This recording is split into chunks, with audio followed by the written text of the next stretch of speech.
I wanted to talk a little bit about the theme of today's ceremony. Each year we establish a theme for that year's ceremony. This year our theme is "Till the Last Shot's Fired." And we've all used that phrase, usually in reference to some form of personal persistence or endurance. And while it may refer to the die-hard commitment we might have to something, we usually don't mean it literally.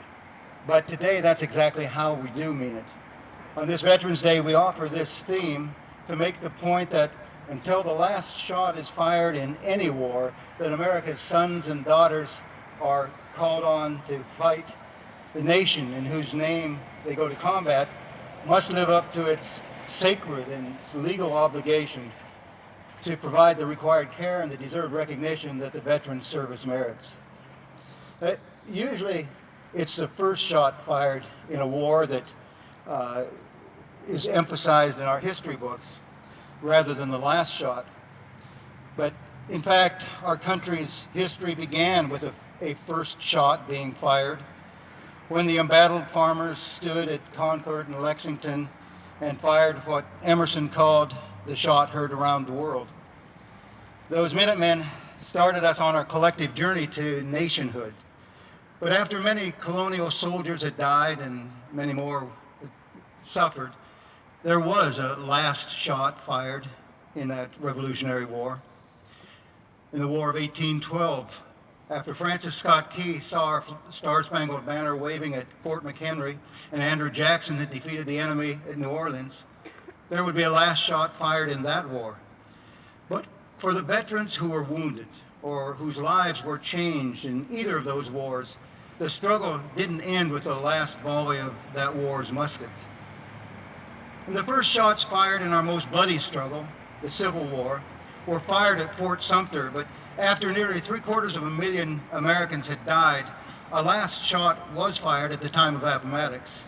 Or perhaps it could be said that the last shot of that war was fired a few days later at Ford's Theater.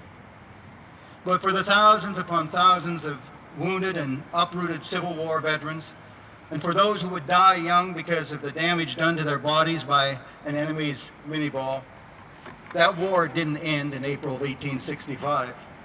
In truth, the impact of that war would be felt by the entire country for at least another century.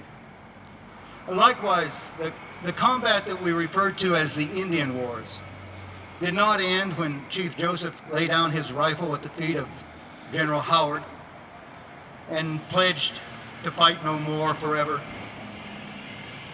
For the Native American Indians and for the cavalry soldiers whom they fought, the last shot fired had an echo that reverberated over and over in their lives, even to the present time. And when our young soldiers went to Flanders, the war they fought ended with the November 11th, 1918 armistice. But that war to end all wars didn't end all warfare, nor did it end the personal, physical, and psychological wars that so many of our doughboys continued to fight throughout their lifetimes.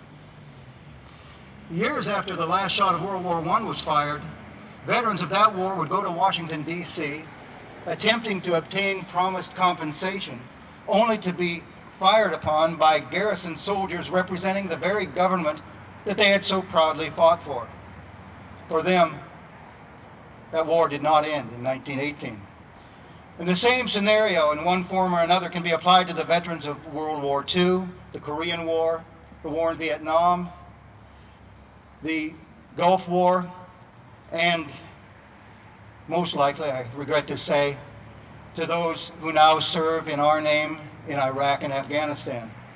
In short, veterans continue to feel the effects of war long after the last shot of their war has been fired, and that'll always be true.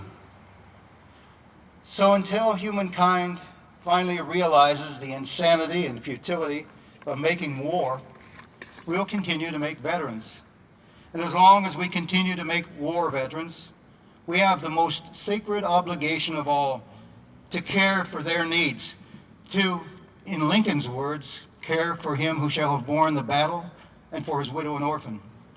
That'll continue to be our obligation until, at some great future moment, with God's help, the shooting will finally stop. Now, it's not only medical attention that the nation must provide to its veterans, it's also the respect and honor and recognition that their service and sacrifice has earned them. That must be demonstrated.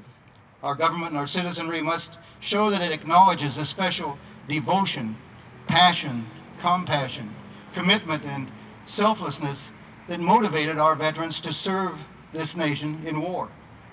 The veteran, as a soldier sent in harm's way, was called out to live something much bigger than his own self-interest. When he faced combat, he rose to a new level of dedication. He came to accept the fact that he might be called on to give his last full measure of devotion. He learned the creed of a soldier, to keep the faith with his comrades in arms and with his countrymen. And that creed most likely stayed with him for his lifetime. And that's part of what we remember on Veterans Day and whenever veterans issues arise. More than 100 years ago, in a poem entitled My Creed, Howard Arnold Walter stated the spirit and motivation befitting a soldier veteran in words much greater than any I might offer. Walter, a missionary who died serving the poor in India, stated his life's creed this way. He said, "I would be true, for there are those who trust me. I would be pure, for there are those who care. I would be strong, for there is much to suffer. I would be brave, for there is much to dare." Even if not intended as such, Walter's words speak of the motivation of those who've served our country in war.